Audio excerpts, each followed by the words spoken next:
দুর্নীতি তো পলিটিক্যাল থেকেই আসে। পলিটিক্যাল লোকেরা যদি ঠিক হয় আমরাও ঠিক হইতে বাধ্য, আনাইলে আমার চাকরি থাকবে না। আমার নাম হুমায়ুন কবির হাওলাদার, তহসিলদার।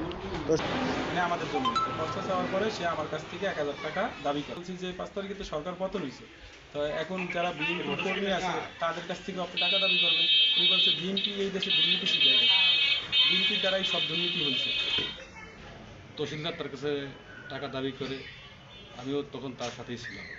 যারা উপস্থিত ছিল সবাই ওই ইয়ার উপরে সবাই ক্ষিপ্ত হয় তহসিলদারের উপরে, এবং পরিবেশ এক পর্যায়ে ঘোলাট হলে ব্যাপারটা আমি উপজেলা নির্বাহী অফিসারকে ব্যাপারটা জানাই।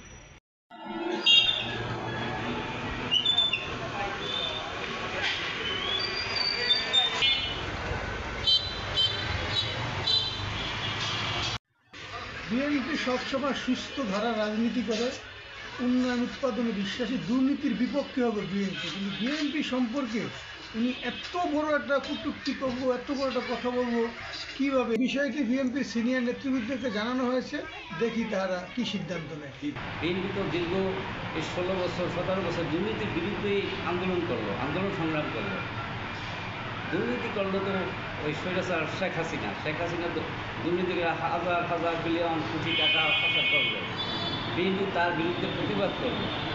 তো এখন আমাদের এই জেলার যে তহসিলদার হুমায়ুন সে তো দুর্নীতিবাজ, সে খুব ফ্যাসিস্টের দোষর, সে দুর্নীতি করে। বিএনপির নিরীহ যেসব নেতাকর্মীরা আছে, কর্মীরা, সমর্থকরা, তারা ইউনিয়ন পরিষদের তহসিল অফিসে গেলে এদের দ্বারা, বিশেষ করে এই তহসিলদার হুমায়ুন কবির সাহেব প্রত্যেকের কাছেই টাকা চায় এবং আদায়ও করে বিভিন্ন কৌশল ফেলায়। বেফাস মন্তব্যের কারণে ওনার বিরুদ্ধে আমরা তার ঊর্ধ্বতন কর্মকর্তাদেরকে অবহিত করব এবং তার বিরুদ্ধে ব্যবস্থা নেওয়ার জন্য আমরা জোরালো পদক্ষেপ নেব। দুর্নীতি শীর্ষ